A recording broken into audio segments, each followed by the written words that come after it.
We can force people not to give it anyone. Et si je me rappelle, il a dit on ne peut pas forcer une personne à être avec quelqu'un. It's a personal choice. It doesn't have consequences, of course, but yes, the person who wants to be with somebody out of the movement can do it, but it will have its consequences.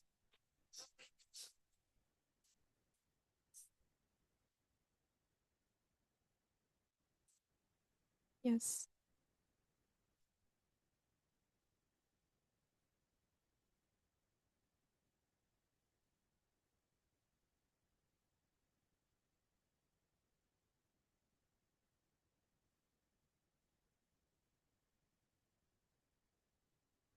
Yeah, well, so the next question is for Katia.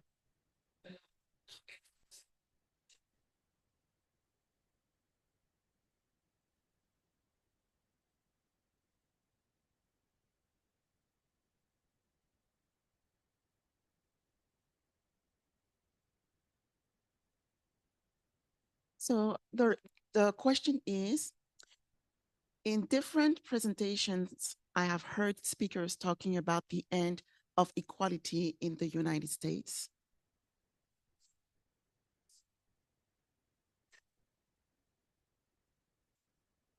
My question is, one, has there ever been equality in the United States?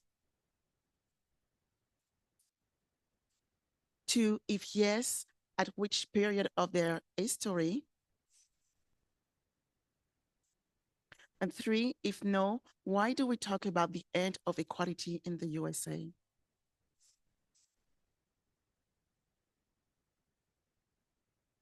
The end of equality.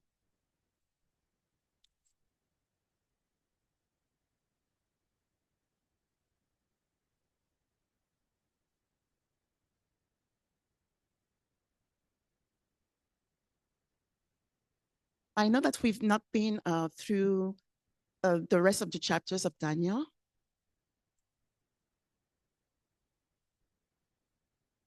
But if we had time, we would have gone to Daniel chapter 4.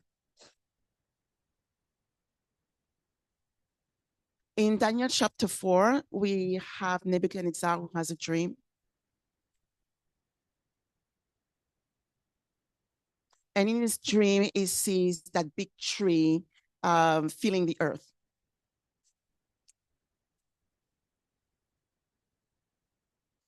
And under this tree, there is fowls of the air, birds.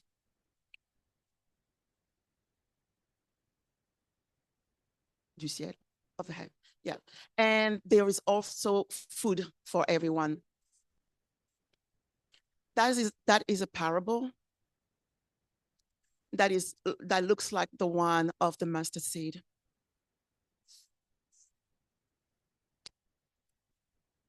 Mustard seed. The first purpose of the United States, it was to shelter people and to be a place of safety. But they have failed their duty. This is why in the same chapter, Daniel says that you have to say to Nebuchadnezzar, you have to go back, to your purpose and take care of the poor and the widows. The United States were raised to be that place where equality would have happened.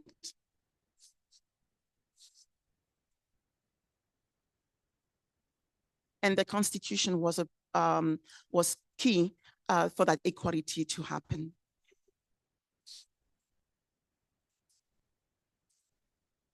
But we know that through history, this equality has not really been put in place. There were advancements,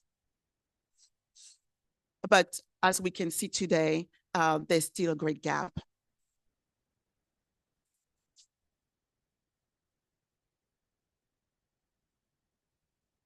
Yeah, and the people who are suffering the most are women, the LGBT, and people of color. In terms of why we are speaking about equality, it's because a messenger was raised up and was able to pinpoint the issue for this time.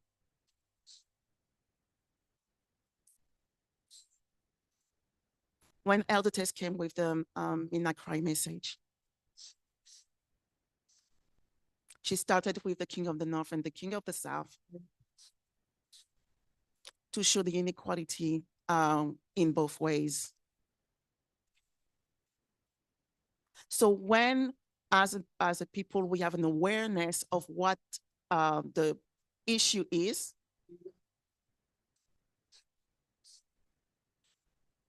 it becomes a prophetic element.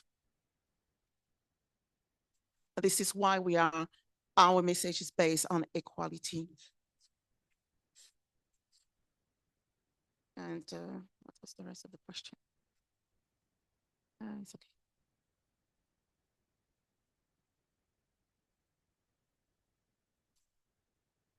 Yeah. And so it becomes a test for us today,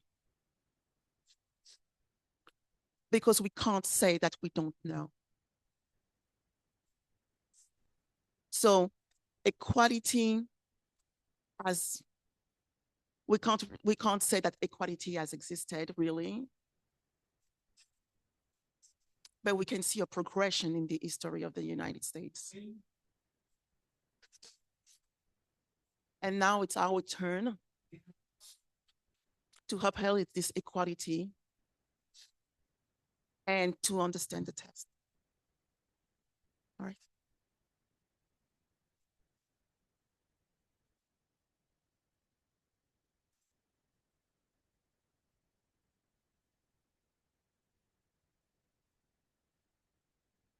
Next question. Just for Elder Terrie. Donc, la question suivante, c'est pour l'ancienne Terrie. Why can't we have tattoos?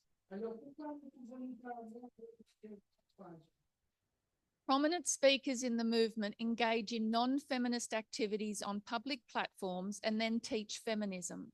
Alors, les orateurs se sont engagés dans les activités non féministes sur les plateformes. A tattoo seems harmless compared to this.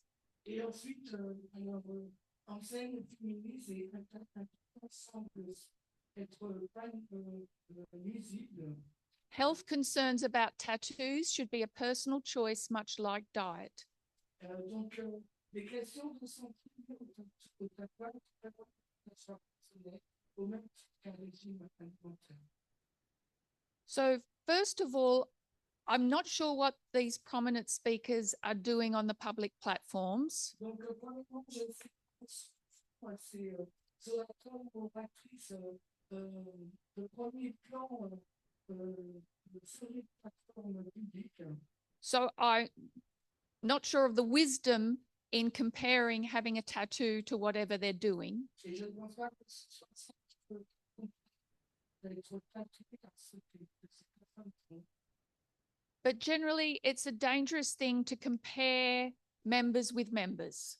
Mais de façon, c'est dangereux de comparer les membres entre eux. God doesn't compare people with people. Parce que Dieu ne compare pas les gens avec les gens. So, yes, I think we should be careful in doing that. Et je pense que nous en faisant cela. So the question of tattoos falls under baptismal vow number 18. Alors, la question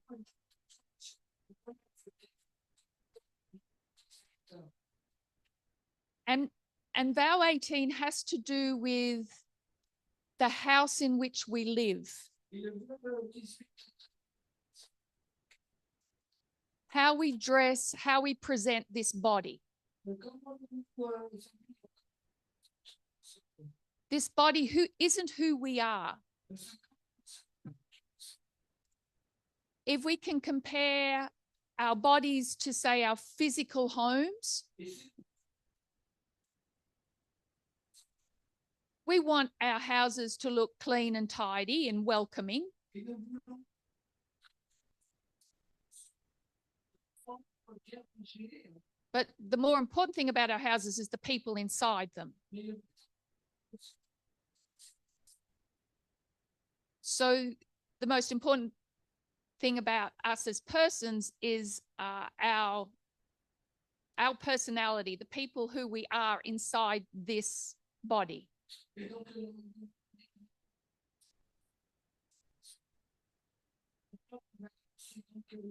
la personne qui nous sommes en tant que personne.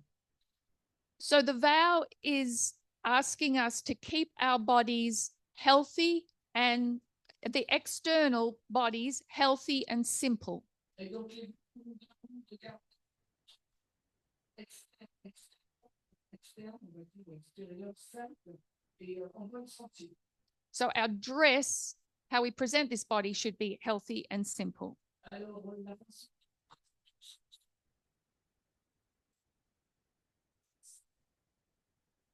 A dress that reflects the inner person, not the house in which we live. alors,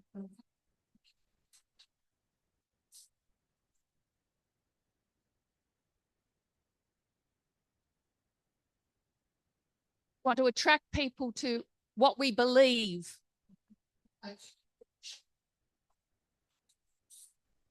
So then are tattoos healthy and simple? donc, le tatouage, le simple, simple et simple. And I would suggest that you do some research on tattooing. Et je vous suggère I'll read a small portion here. que je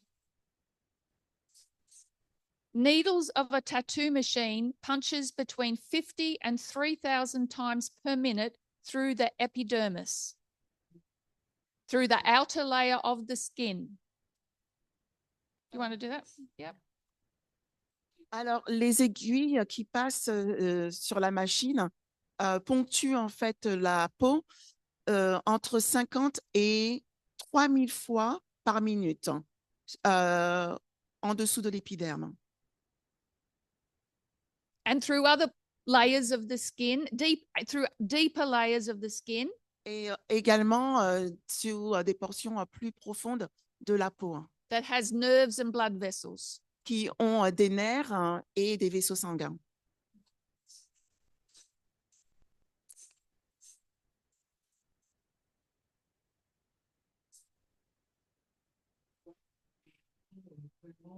dans l'épiderme et l'épiderme. Every time the needle penetrates, it causes a wound that alerts the body immune system to begin an inflammatory process. La peau, et ben, problème et attaquer le système immunitaire. So it's an injury. Donc, c'est une blessure.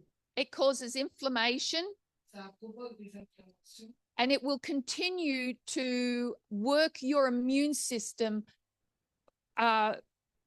while you have that tattoo. et ça va.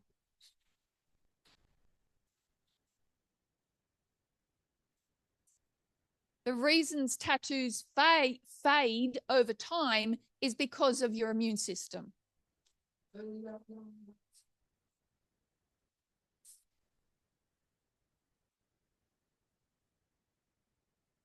So I think a thoroughly research on that topic will show that it's not a healthy procedure.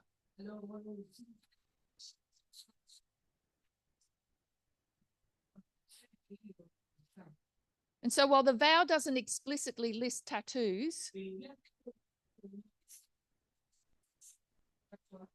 I think it falls under the category of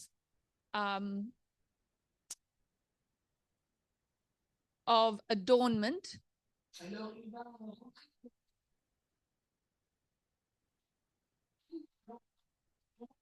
That is neither simple or healthy,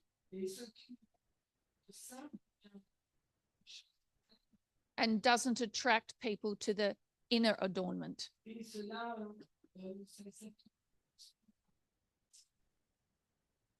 Which we would say is Jesus Christ in us, the hope of glory. Does anybody else have any thoughts on tattooing?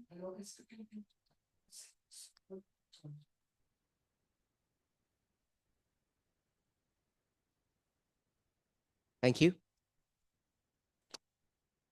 So the next question is for Elena.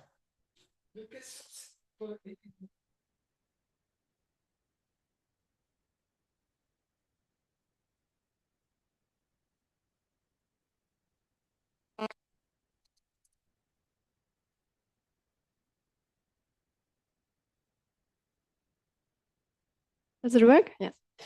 If the USA is being judged for its sins, why is it judged twice for the same sin at Sunday law and close of probation, unless there are two different things it is being judged for?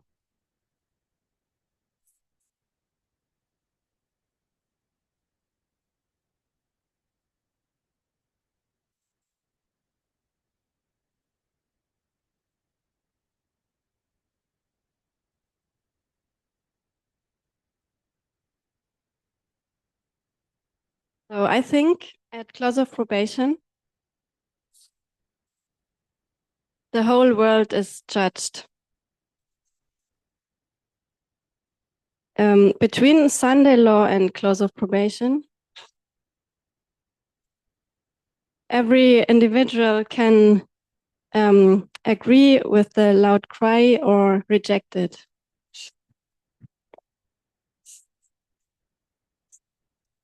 They will get the mark of the beast or the seal of God.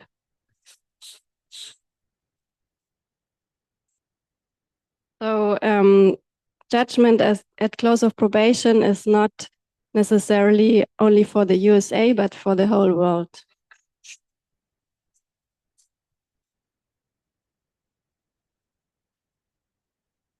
And judgment for the institution is seen at the Sunday law.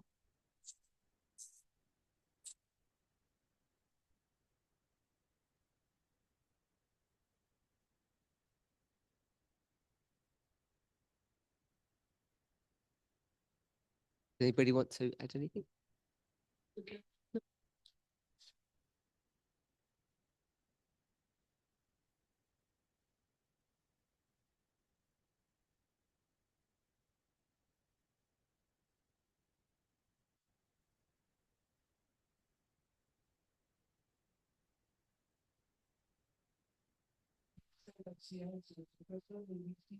It is a mark of the beast of the seal of God.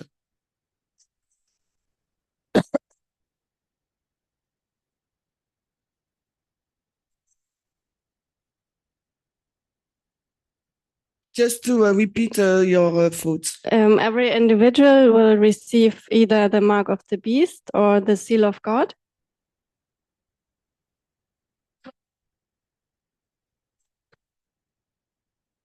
So judgment at close of probation comes to those who receive the mark of the beast.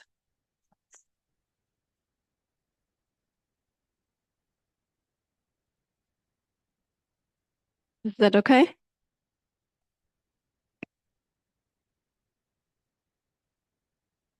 Question that I have received is the following.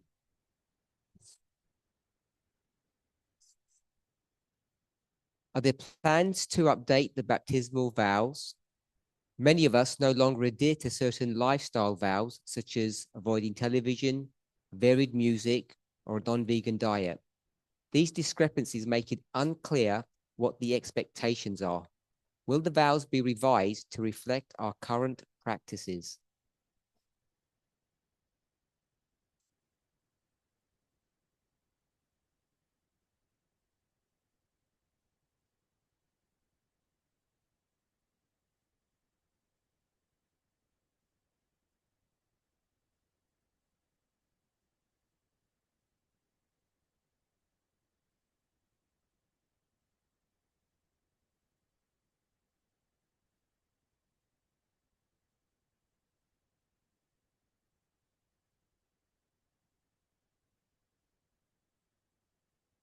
So there are multiple questions here. I'm prepared to answer them, but there's a caveat to my answer. It's conditional.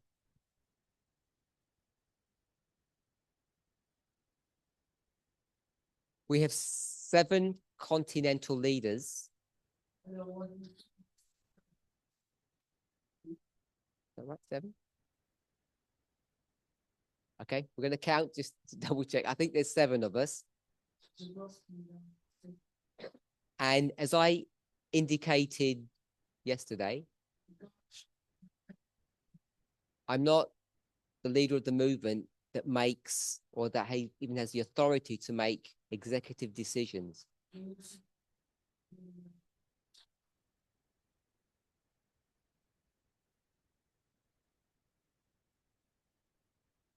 The baptismal vows were written and then agreed upon by the leadership in 2016.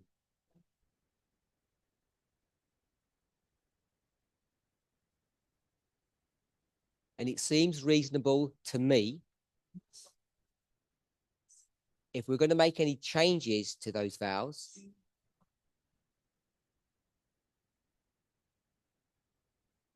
significant changes, that should be based upon a decision that's jointly made by the current leadership.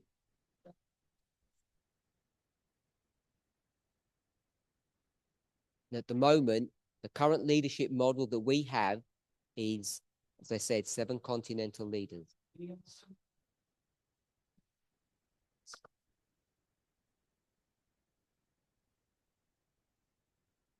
So I haven't discussed this question, this important question, with them.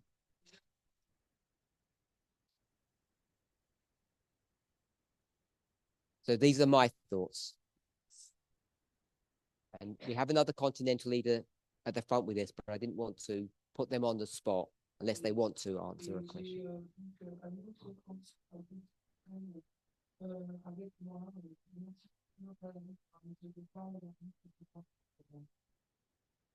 We'll go backwards.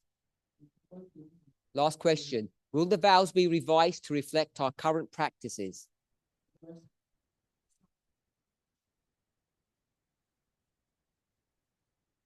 My answer is no. There will not be change to reflect your current practices.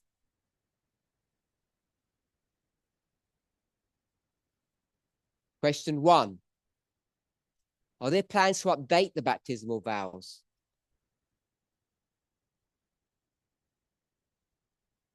Yes, there are. But it's a slow process. And I just apologize for that.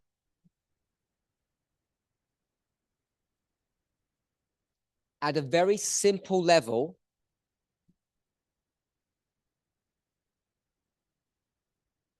there are 3 changes that need to be made or addressed, or 3 issues that need to be addressed.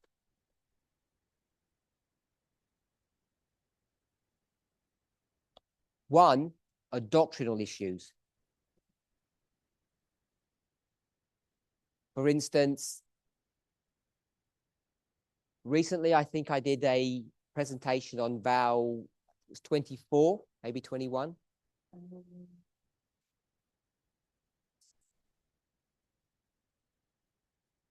It's the vow that relates to 9/11, I think. And the study indicated that there needs to be some kind of change. But that study didn't define doctrine. So there are various doctrinal changes that need to happen.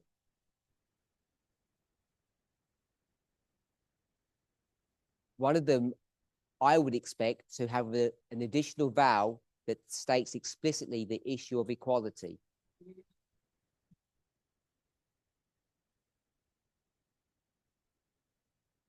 Number two, the issue of gender. The existing vows, in its language, is heavily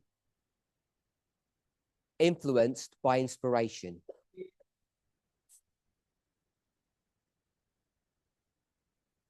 Both the Bible and Spirit of Prophecy. And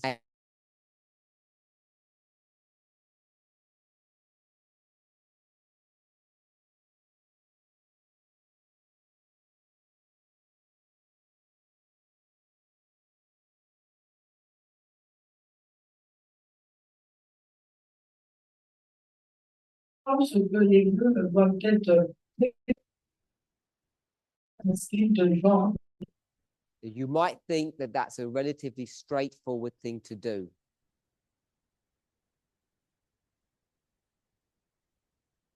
But it's not. And without explaining the intricacies of why it isn't,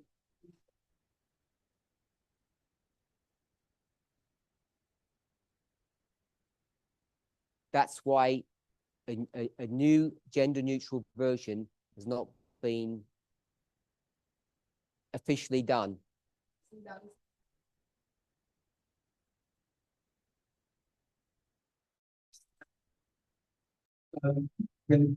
Questions, you can see.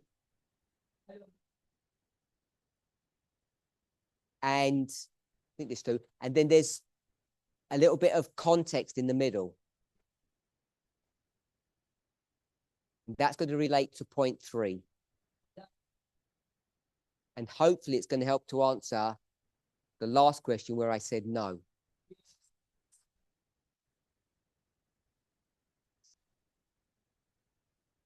Many of us no longer adhere to the lifestyle issues or lifestyle vows that are in baptismal vows.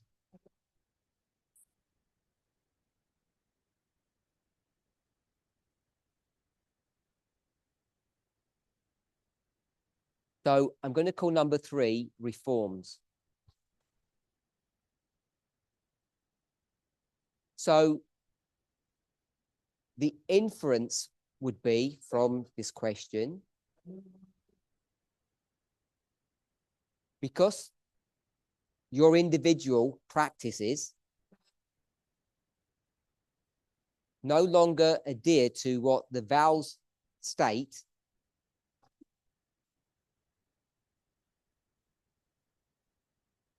should we, or would it not be prudent to change the vows to reflect our practices?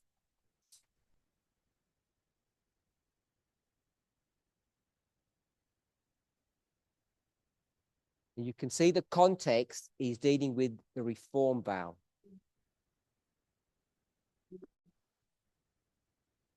They're tucked right in the middle and there's 4 of them. So those 4 reform vows were not put in, were not added originally. N'ont pas été ajoutés l'origine Reflect your individual life practices. pour refléter vos pratiques de vie individuelle. They were condensed or a synopsis C'est une synopsis à la fois de la Bible et de la Bible. Et mais, ce qui me semble to be a standard or an expectation that God has laid before you. Qui me semble être un standard ou une attente que Dieu a laissé devant toi. Et non. And you believe that you don't want to adhere to those rules. Et si vous croyez que vous ne devriez plus adhérer à ces règles, then it seems to me that's a question between you and God. Alors, il me semble que c'est une question à traiter entre vous et Dieu. So I think I've answered that question. Je pense avoir répondu à cette question. Target says there are some discrepancies which make it clear the expectations are.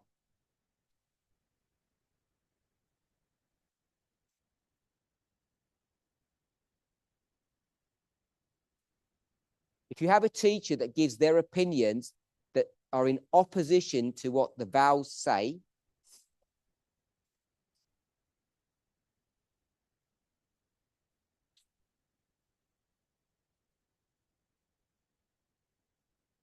it would be unclear. But if it's taught, if your classes are taught according to the vows, I'm not sure what's unclear about the expectations.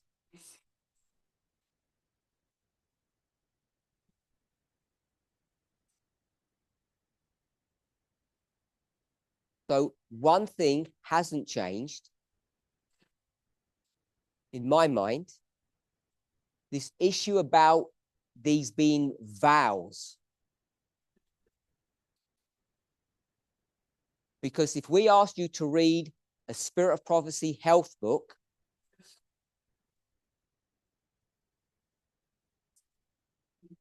and you asserted that you had read the document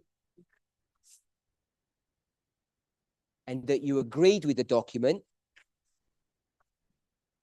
and that you would direct your life according to what you had read,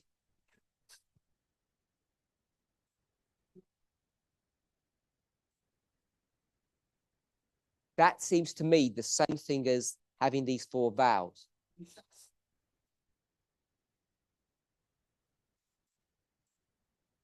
I think people take the word vow too literally.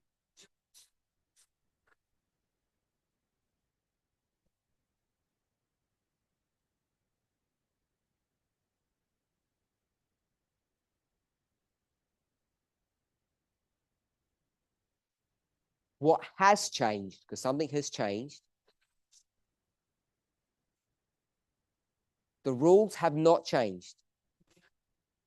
The standards haven't changed because they were taken straight out of inspiration.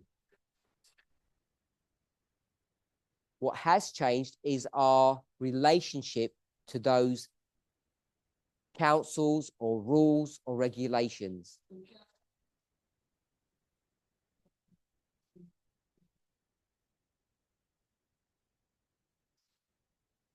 Without discussing the consequences,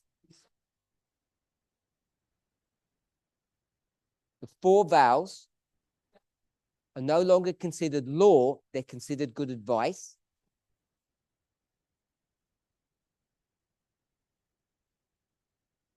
And if people don't follow that advice,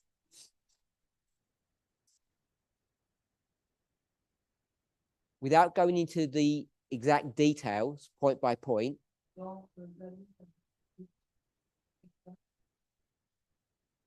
I don't want to add in uncertainty, but I think I'm going to be forced to.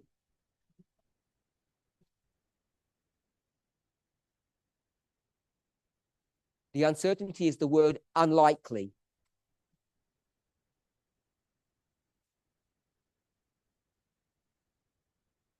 Not probable. It's very unlikely that there'll be any consequences if you don't keep those 4 vows. It's very unlikely that you will be punished if you break any of those vows.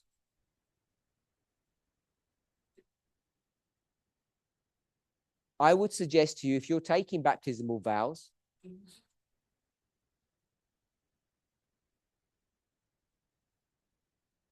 to be honest with your teacher and tell them which vows you will keep and which ones you won't.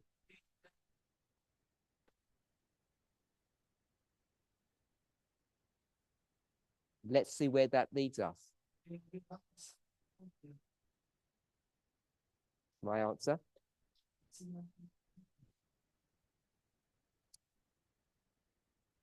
Back to Carolina.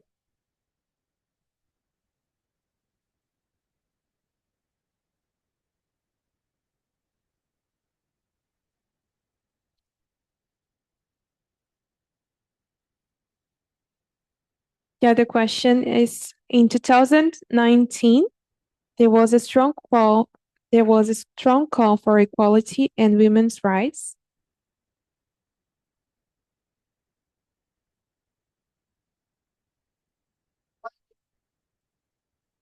Emphasizing pants as a symbol of equality.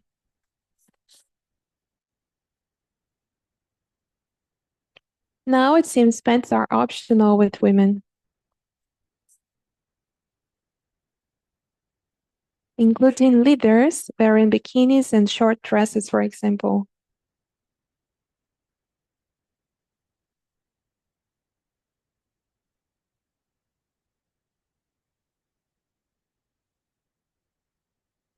Should we focus on upholding equality in our values?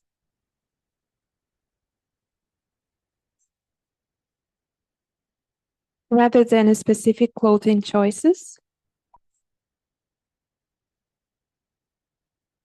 I think for a moment in the movement, it was necessary for women to be pushed to use pants.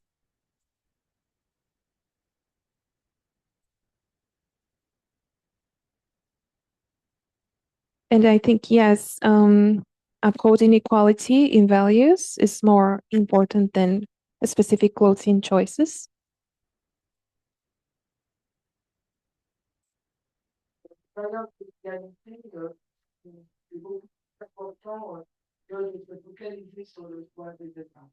Because as adults, we should have the honesty to follow the principles of equality.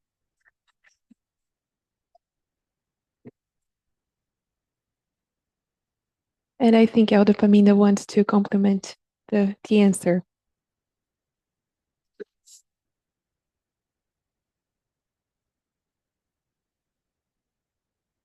I wasn't going to, but I will. Maybe if someone's willing to put their hand up. Since last few years, since 2021, has any of you been questioned by leadership? Not a fellow member, by someone in a leadership position regarding what you dress, also what you're wearing.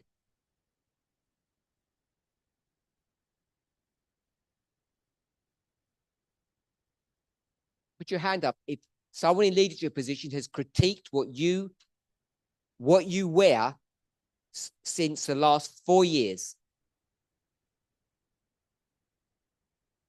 One person, and they're not one person out of 120 people.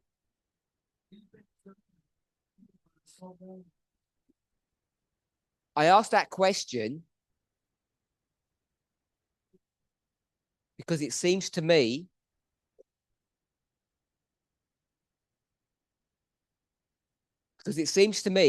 that we are doing what the questioner has said that, or inferred that we should be doing.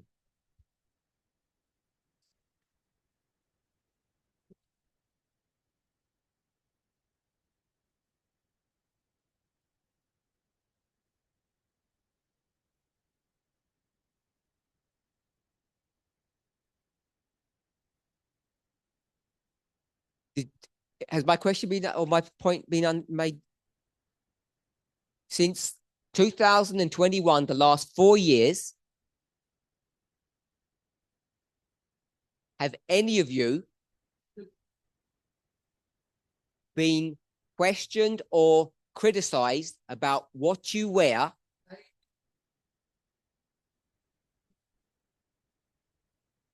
by someone in a leadership position?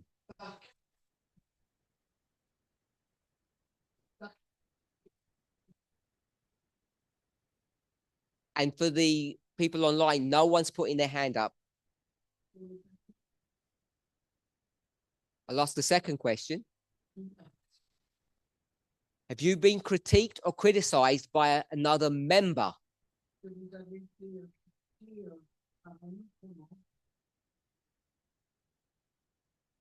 One person, two people. One was a man and one was a woman. So two people over the last 4 years have been criticized by members, not leaders.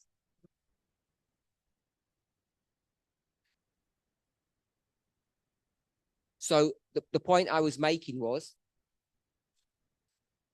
I think we are upholding the last sentence that the questioner said, should we not be upholding?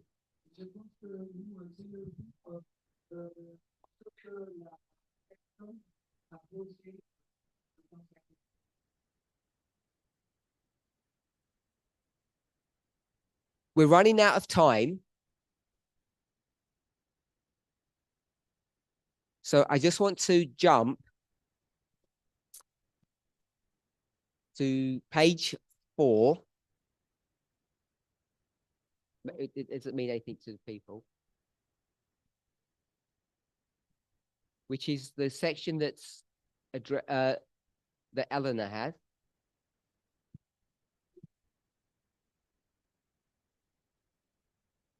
It's a joint question.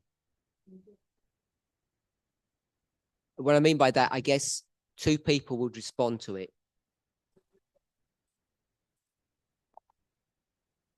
So this is for Elder Terrie and Elena.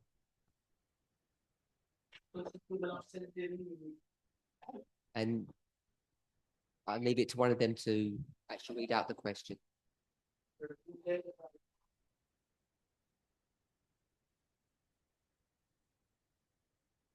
The first double question. You say the Sunday law is at the crowning of the King Trump on January 2025, and Terrie said the Sunday law is July 18. Is that correct? Alors, tu dis que la loi dimanche est le couronnement du roi en janvier 2025 et l'ancienne Terrie dit que la loi du dimanche et le 18 juillet.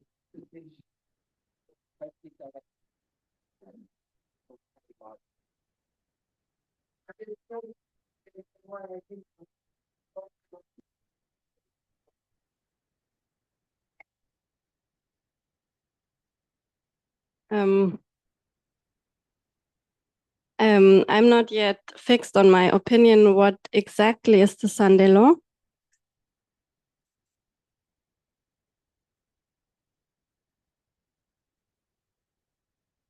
But I don't see the Sunday law on July 2024.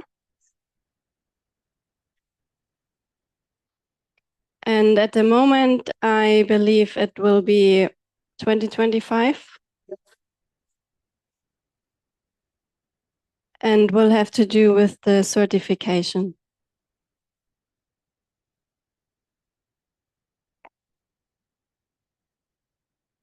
I said that Sunday law is July 2024.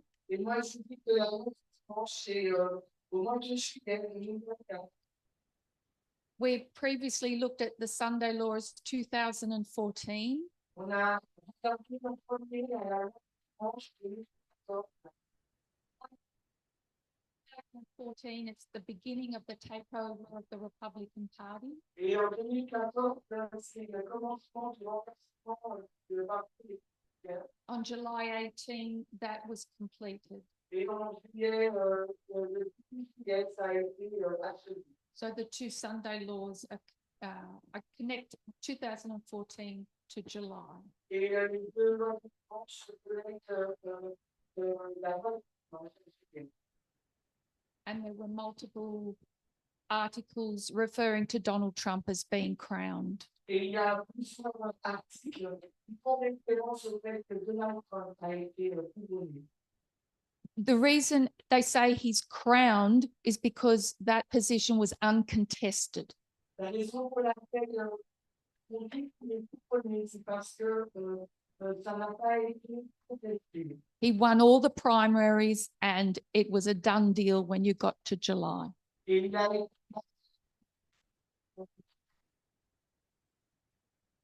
There was nobody to contest that position. et il y a contesté cette position.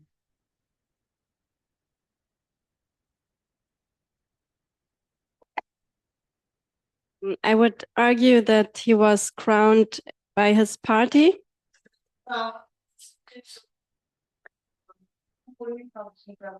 which is half of the country,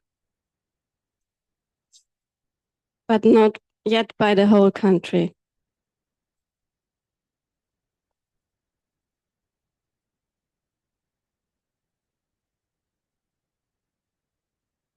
Could you talk a little more? Okay. So I could ask them to do the second question as well. Alors, je leur demande de faire la deuxième question aussi. Could you talk a little more about what you would identify as formalization exeter in this dispensation, 2021 to Sunday law? Alors,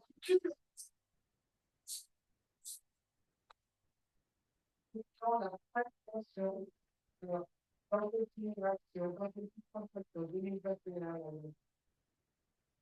So the question is, which dispensation are we in? Alors, la question, dans quelle transition trouvons-nous? Are we in the dispensation of 2021 to Sunday law? Sommes-nous dans la Or are we in the dispensation of Sunday law to the close of probation?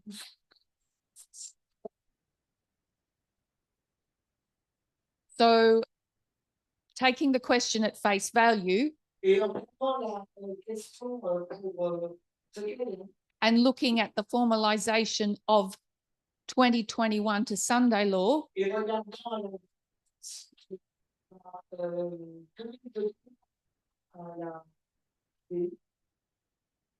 then I guess I'm forced to go to my last question. donc je suis obligée d'aller en même temps. And if I think that Exeter is May 30 of 2024, Je pense que c'est 2024. where Samuel Snow taught the message twice. Quand Samuel Snow a enseigné le message deux fois. Yes. Oui. So I believe that Exeter is in May. Oh, sorry. Yes, in May of this year. Donc, je crois que l'Exeter, c'est en mai cette année.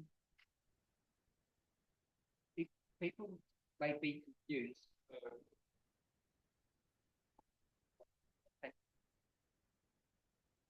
People may be confused of what Elder Terrie just said.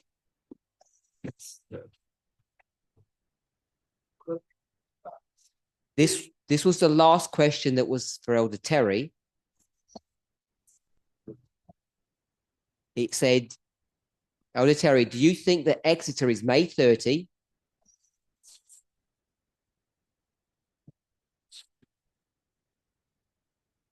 Because Exeter is the midnight cry. And Samuel Snow taught his message twice, once in May, once in April, in application.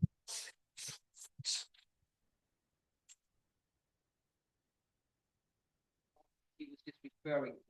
Et à ce qu'elle faisait référence.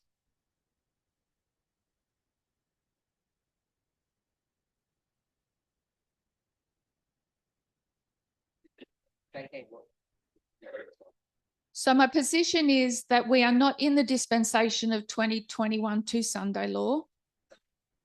We are not in that dispensation anymore.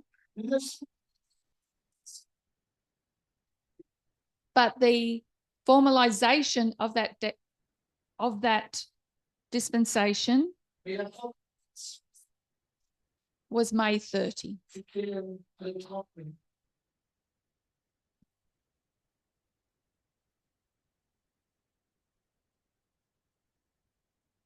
Are you able to tell us what the event was of May 30th?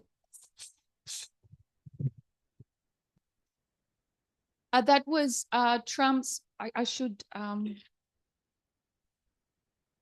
Trump's conviction.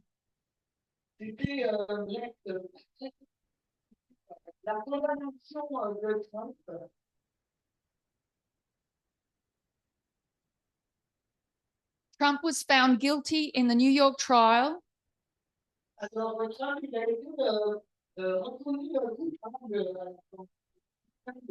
This is the hush money case. He was convicted on all 34 accounts.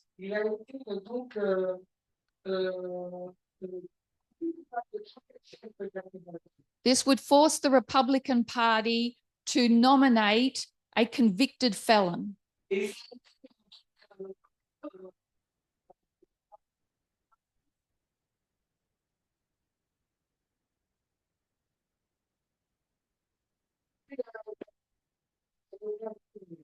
That hush money case has to do with election interference.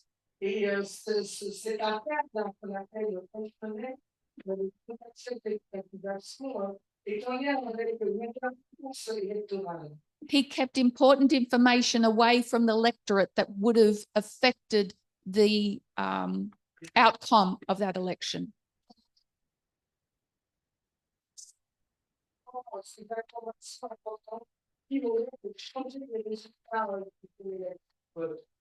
And we would note he is yet to be sentenced.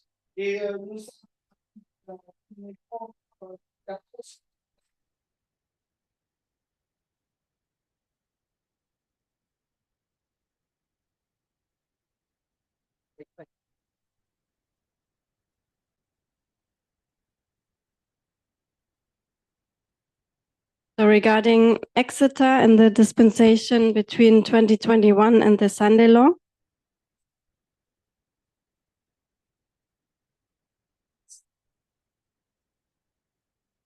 this was not the focus of my study.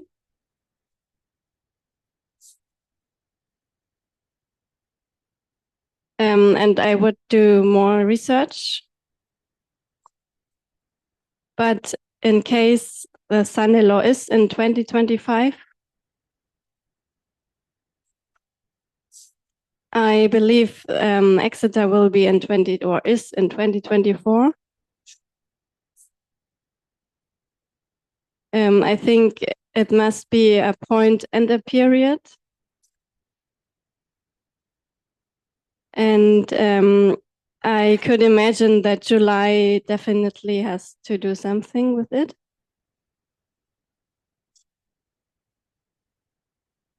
But I think we would need more evidence that this is Exeter.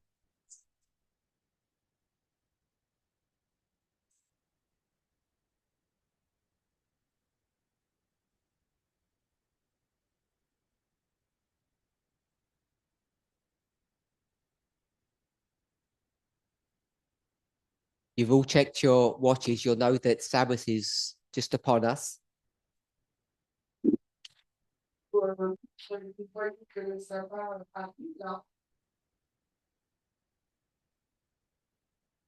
Are we singing hymn or are we just going to pray? Are we going to close Sabbath and then they're going to do something? Okay, so we're just going to pray. I can't see everybody. Is Katia McGraw amongst us?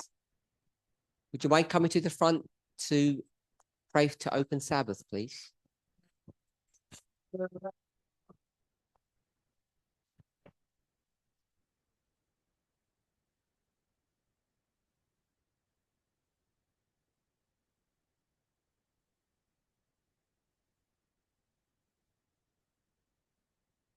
me in prayer.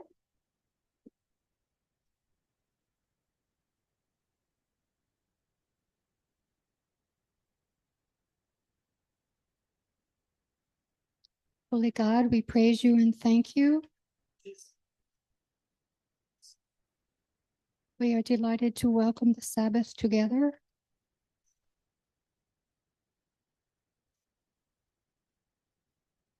Taste a bit of heaven